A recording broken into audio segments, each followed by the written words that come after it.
And now, aviation weather around Alaska.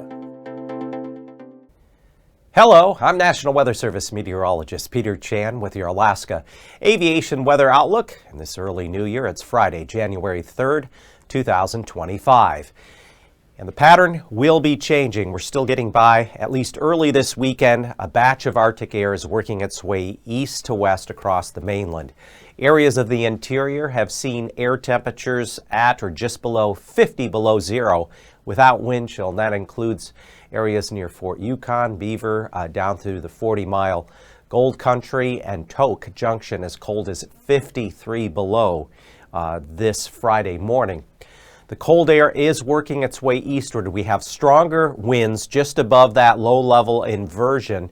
And so if you're flying around the Yukon Valley, the winds really pick up once you get above the low-level inversion. A few thousand feet up, winds are 45, even as high as 60 knots. So it's quite a east to west flow there. Meanwhile, parts of the Panhandle, southern Panhandle, got a little bit of a surprise heavy snowfall. It looked like it would just be some lighter snow yesterday, but around Metlakatla and Ketchikan, more than 6 inches of snow by a little wave of low pressure and really concentrated shot of moisture coming up in through there.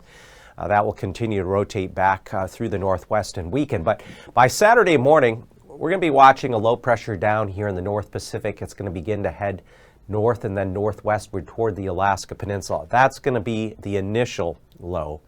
There's going to be a stronger low come up with much more moisture Sunday night into Monday.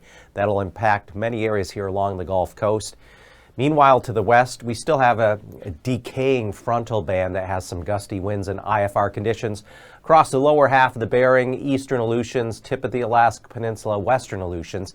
Also some MVFR conditions along the north slope.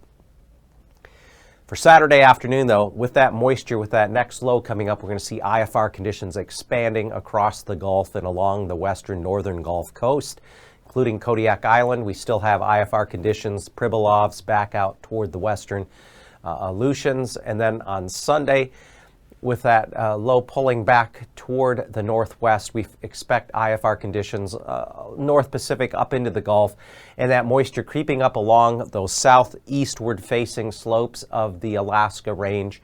We expect Windy Pass down through Lake Clark and Merrill Pass there to have IFR conditions, as well as you're going to have upslope flow there and more widespread IFR conditions along the eastern Kenai into Prince William Sound. So the pattern will be changing. We've had a big Arctic high pressure up near 1050 millibars. That's going to break down later this weekend, early next week, and the whole pattern shifts. We're going to start to see more of a southerly, moist, and milder flow of air coming in off the North Pacific up into the Gulf that'll eventually cross over the Gulf Coast into the interior with bringing areas of snow with it.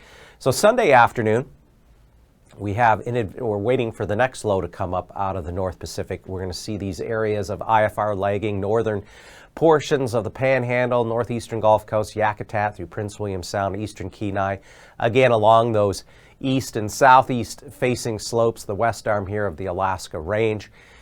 The bulk of that precipitation, though, coming in late Sunday night and during the day on Monday, and that's just the beginning. So just prepare for the change in the overall pattern. The really cold weather that's been entrenched up here over the interior will begin to moderate as well with this pattern shift. So starting out here, Anatuvik Pass up through the central eastern portion of the Brooks Range, VFR conditions, generally clear skies. You get aloft, though, winds pretty strong.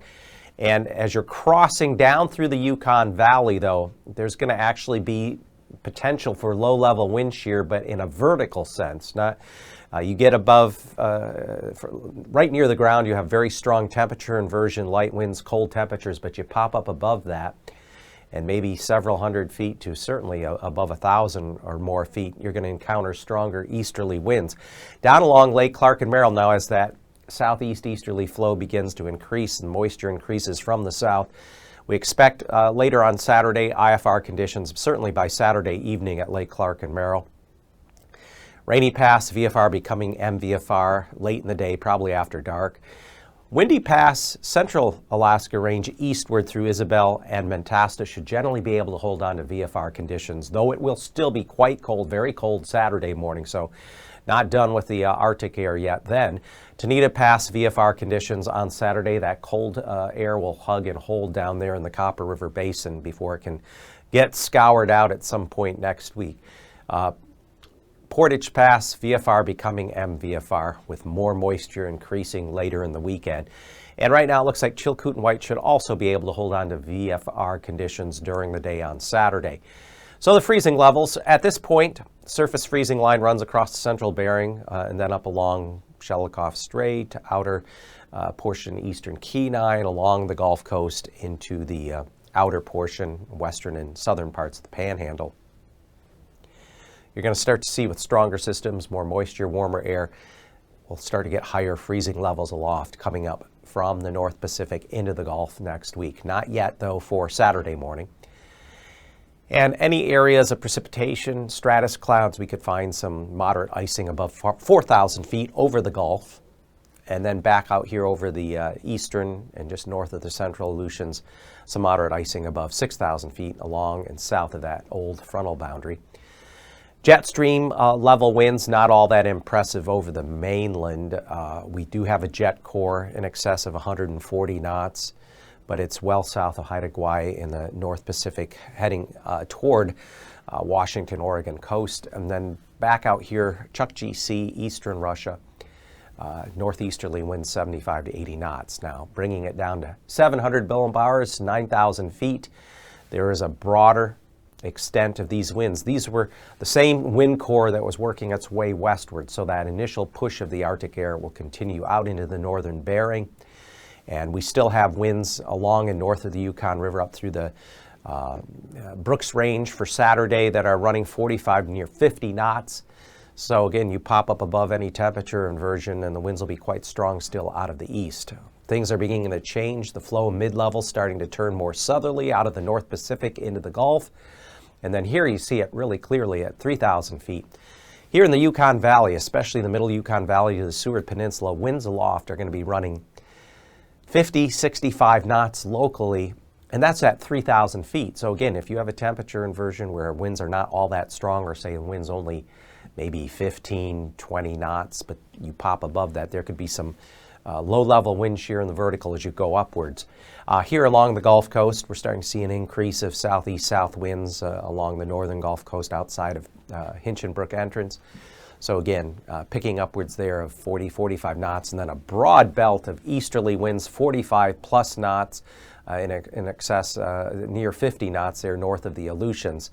So this all translates to a lot of turbulence on the map for Saturday. Through the Yukon Valley, Middle Upper, Seward Peninsula, out of Norton Sound, Kotzebue Sounds, moderate turbulence. There could even be isolated severe turbulence, especially in the higher terrain north of Nome, Golovin, and also out here, any areas where you get some better mixing aloft above the inversion. Also, we could find some moderate turbulence along the Gulf Coast, back out across Kodiak Island, the Alaska Peninsula, eastern Aleutians, generally surface to 4,000 feet, and then back out toward the western half of the Aleutians, surface to 3,000 feet. And again, areas around St. Matthew and certainly St. Lawrence Island, there could be some isolated severe turbulence with that very brisk easterly flow, surface to 3,000 feet.